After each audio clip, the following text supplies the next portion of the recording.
Veteran attorney Mark Zaid has spent decades defending government whistleblowers and spies, but now he's defending himself from President Trump's crosshairs. Mark was at a wedding in February when he discovered his security clearance was pulled. Attorney General Pam Bondi posted the news on X. Mark Zaid was never formally informed. Zaid landed on Trump's radar in 2019 when he represented the whistleblower who exposed Trump for pressing Ukrainian President Zelensky for dirt on Joe Biden. This in turn led to Trump's first impeachment. Mark is among several other people in the legal and national security world who Trump appears to be targeting. Last Thursday, the president signed an executive order directing federal agencies to terminate contracts with Perkins Coie, the law firm that represented Hillary Clinton during her 2016 presidential run. A federal judge swooped in Wednesday to temporarily block Trump's order against Perkins Coie. Joining us now to discuss further is Mark Zaid. He's a national security attorney and co-founder of Whistleblower Aid, a nonprofit legal organization that helps public and private sector workers report and expose wrongdoing. Mark, thank you for joining us. Good morning to you both. So let's start with your reaction to getting your security clearance revoked. You have alleged that this is basically a political persecution and have described it as a red badge of courage. Tell us a little bit more about that. Yes, it was something, frankly, that I expected because I had no illusions that this second Trump administration was going to be anything other than vindictive, retaliatory, and petty. So, I mean, I have spent 30 plus years going after the U.S. government. Doesn't make a difference to me who's in the White House. I will represent whistleblowers and others who are suing that administration. It seems that the Trump administration and those around him have the thinnest of the skin, so that this is a big issue. So ironically, I did not even have classified access during the whistleblower case for the first impeachment. I did the following year have my access increased by the Trump administration to the highest level of security clearances of a top secret SCI, TS-SCI as we say it.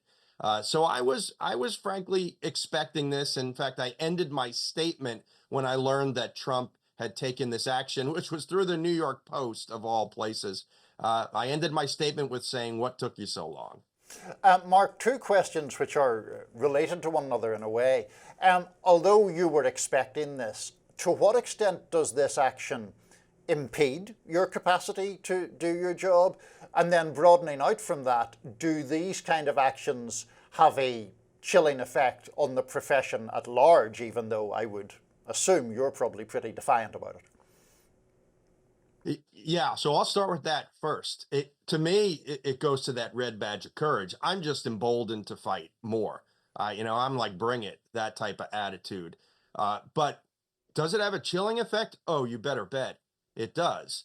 I'm used to being targeted by governments, targeted with like a little t. I mean, I sued the government of Libya, a terrorist state, for decades. Nothing happened. I sue the CIA all the time. I don't expect anything to be done actually to me. But this is something different. But other lawyers are incredibly chilled. There's been lots of stories about how many of the big law firms have been hesitant to join in the fight in representing federal employees like I am to challenge the administration for fear of what it might do to their client base. Hey, it's my law firm. I can do what I want, so I'm not impacted by it. Now, am I impacted? Yeah, sure. Is it going to cause my practice to be incredibly different?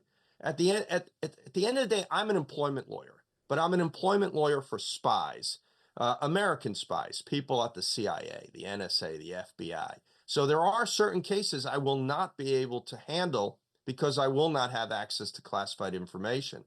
The harm is really not to me. It's to the federal employees who now can't utilize, frankly, one of the more experienced lawyers just because I'm the one who's been doing it for all these years. And they'll go to someone who's less experienced and maybe will make a mistake, and national security will suffer as a result. But the Perkins Coie case, Trump went further than what he has done to me. That executive order, by which I'm insulted that I got no executive order. I got a New York Post article and a tweet. I think I should have an executive order. So President Trump, I would like something to frame on my wall, please. But that executive order went much further.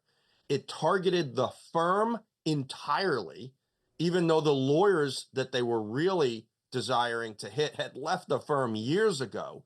This firm has like 1,000+ lawyers around the country or world, and it included all of them, even outside of Washington, D.C., and it banned them from federal buildings to include federal courts, right? As a lawyer, how do you go to federal court if you're banned from the building? And it was impacting and targeting their clients, so that if a client had Perkins Coie as their lawyer, that client's contract with the U.S. government would have to be turned down, destroyed, revoked. That was why the court was so steadfast and strong in shutting down parts of the executive order, which I will end with saying did not address the security clearance angles of the executive order, because that's a much more complicated issue to deal with.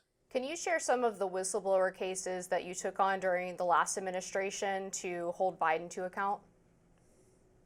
Yeah, in fact, at one point, it's been publicly reported that I was the initial whistleblower lawyer for one of the IRS whistleblowers who has made so much news about Hunter Biden.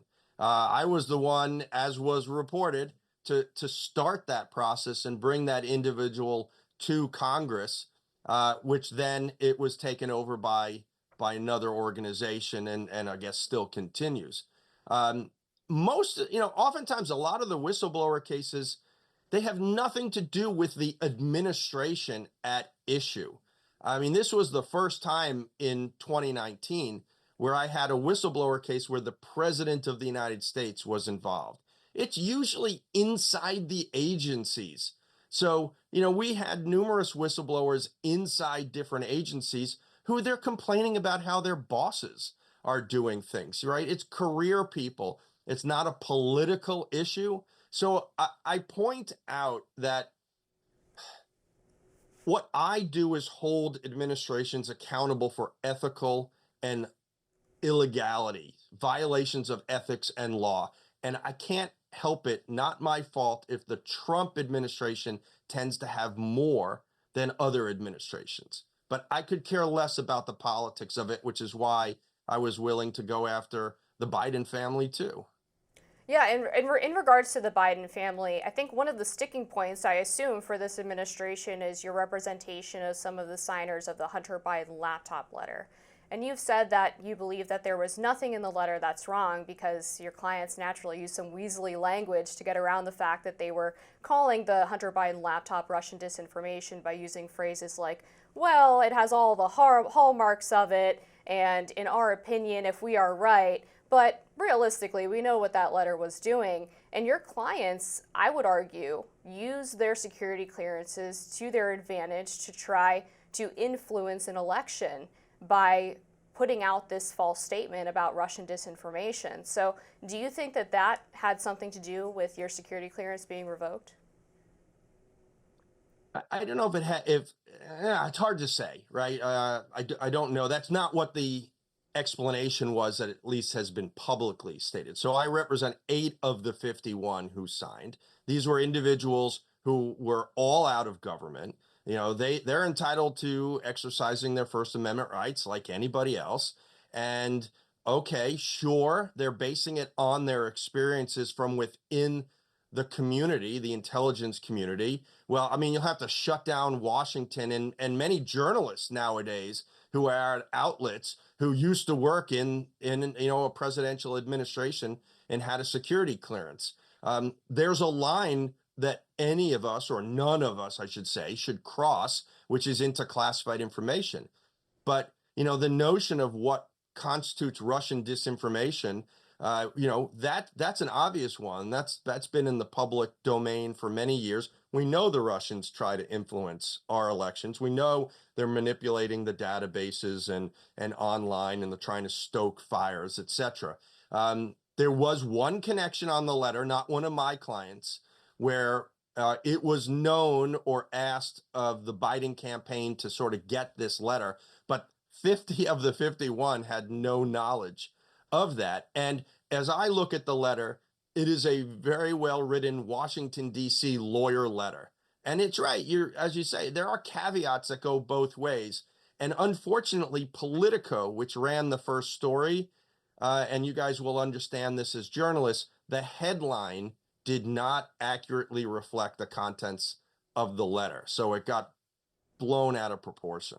We have actually covered that exact point on this show before, Mark, but we're out of time for today. So thanks very much for joining us. Mark Zaid. Always. Thank you, guys. Thank you. Next, is the top Democrat in the Senate falling in line? Find out why next.